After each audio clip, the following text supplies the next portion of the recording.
Thank you for joining us. My name is Yvonne Brannon. I'm Chair of Public Schools First NC. Today, I'm joined by Dr. Heather Coons, who is the Communication Director at Public Schools First, and Dr. Helen Sunny Ladd to talk about the pre-K program in North Carolina. Dr. Ladd is the Susan B. King Professor Emerita of Public Policy and Economics at Duke University's Sanford School of Public Policy. Her education research focuses on school finance and accountability, teacher labor markets, school choice, and early childhood programs. With colleagues at Duke University and across the nation, she has used rich longitudinal data, administrative data from the North Carolina to study school segregation, to study labor markets for teachers, to look at teacher quality, charter schools, and early childhood programs. She is the co-author or co-editor of 12 books. These include Holding Schools Accountable, Performance-Based Reform in Education, as well as numerous research papers, such as the one she's going to be talking about today. Just this month out is Dr. Ladd's latest research paper, written with her colleagues. It is titled Preschool Enrollments and Teaching Environments in North Carolina Elementary Schools. Thank you so much, Dr. Ladd, for joining us to discuss your research and your important findings.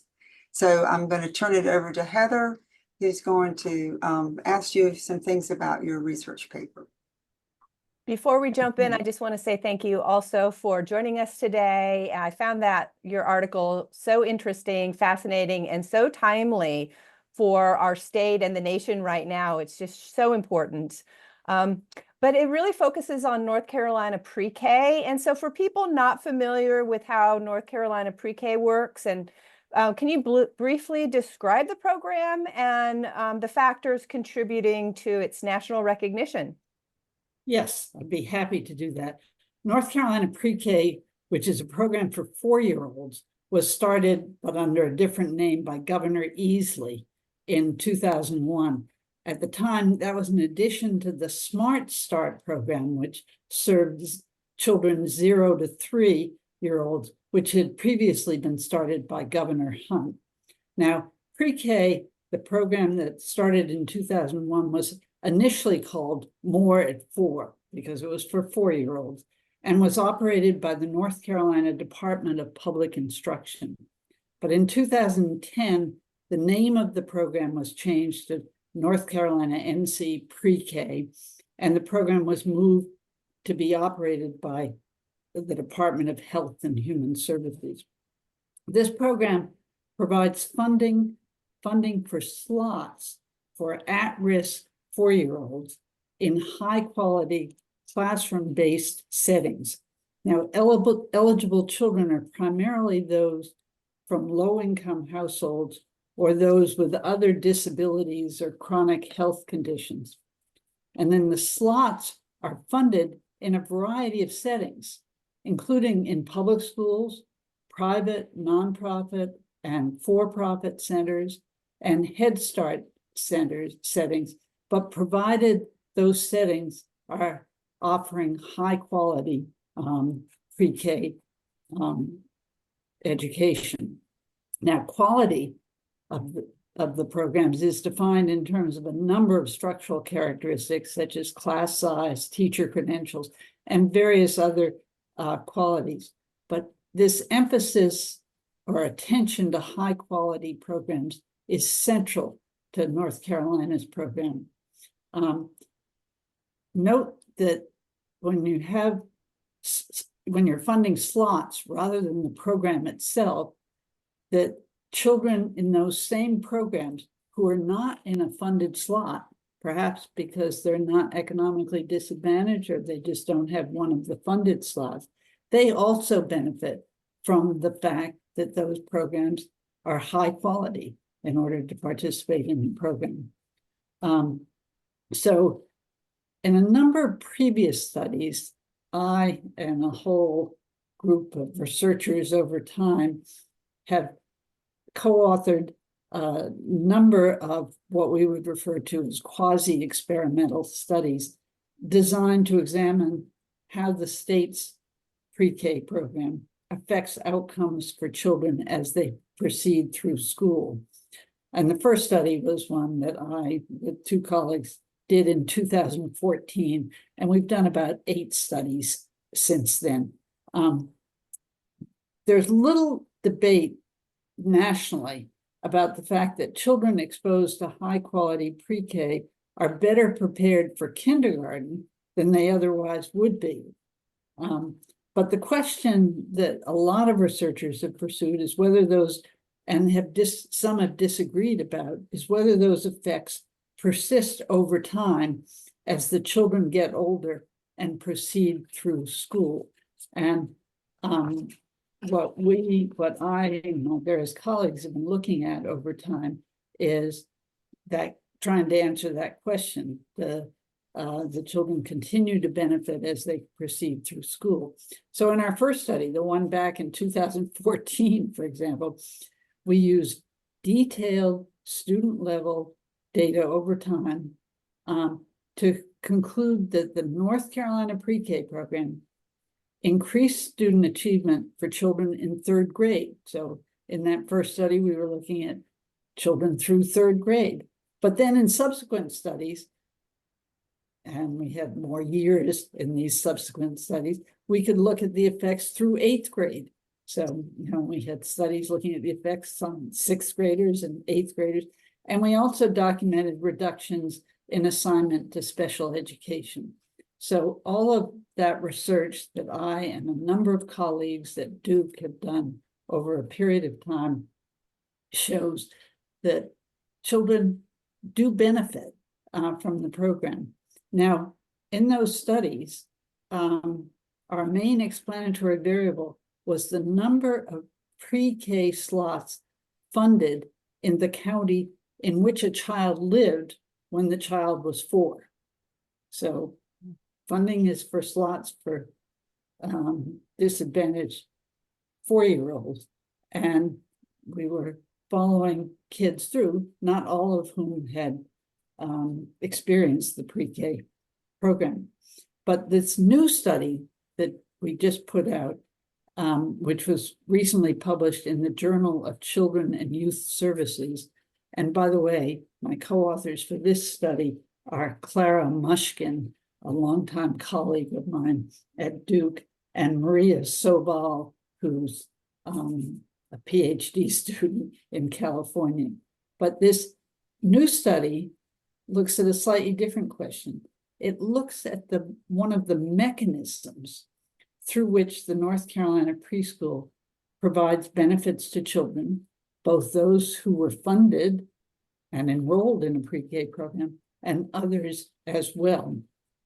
And specifically, we hypothesized that a rising proportion of students within an elementary school, so we're focusing on elementary schools, who had as 4-year-olds participated in the North Carolina preschool pre-K program, would improve the teaching environment in the elementary school as the kids progressed through school. So our idea was simple. It was that when more children, especially those from low-income families, come to school ready to learn, the job of the teacher would become easier. And that in turn would be good for the schools, all the elementary schools and their teachers. Thus, in this study, we focused on individual elementary schools as the key units of observation and on outcomes for teachers and also for principals, rather than directly on the outcomes like test scores for students. We focused on teachers because extensive research, some of which I've done and lots of other people have done, shows how important teachers are for student achievement and performance. Now, for this new study that just came out, 2018 was the final year of our data. In that year, about 25% of elementary school students had participated in NC pre-K when they were 4.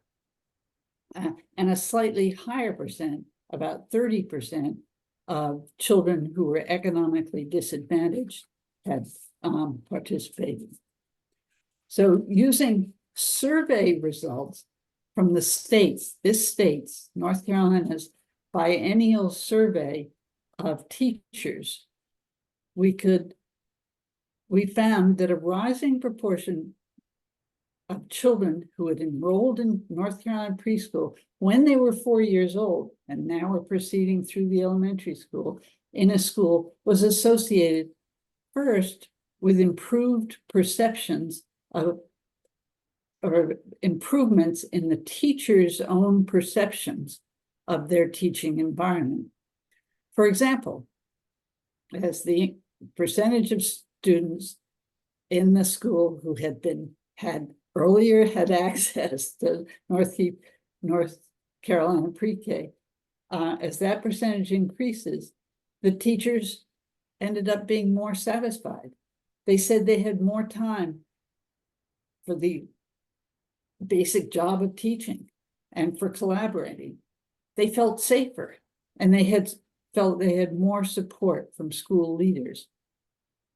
Now, I want to emphasize that the effects that we measured were relatively small, but they were clearly large enough to be statistically significant, and they were amazingly consistent across several different specifications of our model. So basically what we're arguing is an elementary school with more students who had, as 4-year-olds, participated in a preschool program,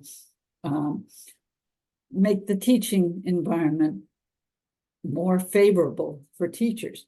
Now, that in turn means that increases in the share of pre-K students as a share of all economically disadvantaged students in the school led to higher rates of teacher retention. There's a tremendous amount of concern about teachers leaving schools because of the difficulty and the low pay and whatever. But if here you have a mechanism that improves the teaching environment, and we documented that as a result of that, more teachers were retained in those schools. And then related to that was, if you can retain more teachers, you can reduce the number of very inexperienced teachers in those schools. Because if you have teachers staying on, they can gain experience. And a lot of studies say it's important to have a high proportion of teachers who have at least 3 years of experience. So by making the teaching environment more positive, get positive effects on teachers, less turnover of teachers, and ultimately better outcomes for children, not just the children who have attended the preschool, but for all children who are now in these elementary schools. So I can go on if you'd like about the implications, or yes, like please do, because it seems like, well, your study is showing that in addition to benefiting the specific students and those students who participated in NC Pre-K's classmates who were in NC Pre-K, it also benefits everyone in the school environment. And this has huge implications when we think about student achievement and also our teacher retention issue in North Carolina. So yes, please talk about the implications regarding early childhood education, funding in North Carolina. And as we know, the legislature is coming back to Raleigh in September. And yeah, we'd love to hear what you hope that they take action on when they come back. Well, let's go back just to the early 2000s. The percentage of students served by funded slots, pre-K slots, when the program was first set up, when it was more at 4, was very low. And there was significant variation across counties because the funding went to various counties, and some counties took it up and others didn't. Now, funding then expanded. So going all the way back to the early 2000s, funding for North Carolina pre-K expanded to a peak in about 2009, after which it declined. There was less interest in funding the North Carolina pre-K program. Now, my understanding is, and I haven't looked at all the data super carefully, is that it continued to decline or not increase until 2017, when state funding for North Carolina pre-K was increased somewhat. By the 2019-20 school year, it looks to me like 53% of the eligible children were funded, had funded slots. So if you think about the eligible children are mainly economically disadvantaged children, and 53% of them were funded. That's not 100% of the eligible children, it's only 53%. But even that, you have to be careful with that number, because the shares differed a lot across counties. And there are some rural counties in North Carolina with very low percentages of the economically disadvantaged children have access to a funded pre-K slot.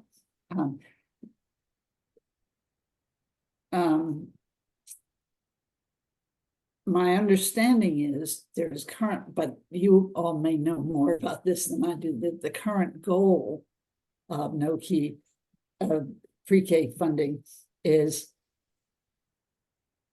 to get to 70% of students, eligible students, funded by 2030, and you may know more about, but that's really important to raise that percentage. And I'm not in a position to talk about the importance of funding for the non-economically disadvantaged pupils. That would be called universal funding, but certainly at a minimum, it would be important to fund either 90% or 100 or 70% or 90% or all economically disadvantaged students. So the main implication of our finding is that more preschool funding would be desirable, especially for those areas of the state where it is now very low. And the key takeaway is that this would lead to benefits not only for the children who are directly funded out of the pre-K program, but also to other children through improvements in the quality of the teaching environment. So that's the new issue that we're adding here. Now, what does this mean for legislators? Clearly, they ought to provide more funding for preschool based on, and that's my view. It's very based on all the straightforward. research I've done. Yeah. So Dr. But Ladd, I do want to make one point that would help kids and that would help teachers. That's not going to be enough to solve the teaching problem. The legislature needs to address preschool, which is what we're talking about right now. But there's no doubt that it also needs to increase teacher salaries and support for teachers in other ways. They all go together. Dr. Ladd, I think that's an important clarification. I appreciate that, but I'm so pleased to see the results of this study, because it's always been our common sense intuition, right? That the more you prepare a child, the more ready they are to start kindergarten. If they have an equal footing with kids who've had pre-K and those kind of things, and something to mitigate maybe not having those things that we think help kids do better in kindergarten. And this really solidifies that. Again, another study that, as you've said, your previous studies have shown this as well.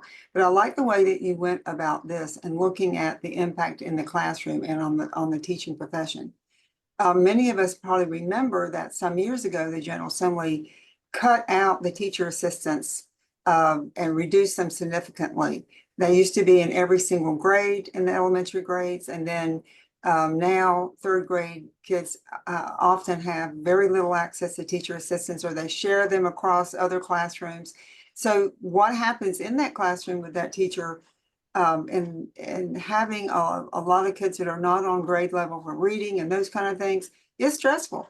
And so this kind of shows that the more ready kids are and the more prepared they are when they get through kindergarten, first, second, and into third grade, where they don't, where the high stake testings begin, that of course that's stressful for teachers, and this reduces it. This is just incredible research and a really great new fresh look at some of the other impacts on children. And Heather, I really love that you and Helen mentioned several times that this benefits every single child in the classroom.